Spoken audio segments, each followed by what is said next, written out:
Hello mga kabelats! A day with my sister and mother at pumunta kami sa Ukay-Ukay at tinuro ko pa yung shirt tapos bumili na.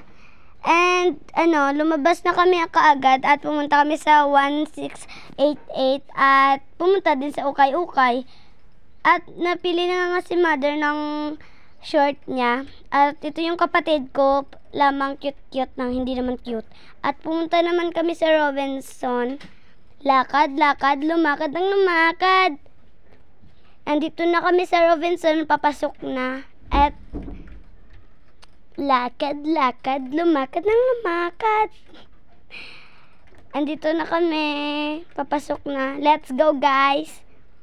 And nandito kami sa, anong tawag ba dito? Hindi ko alam.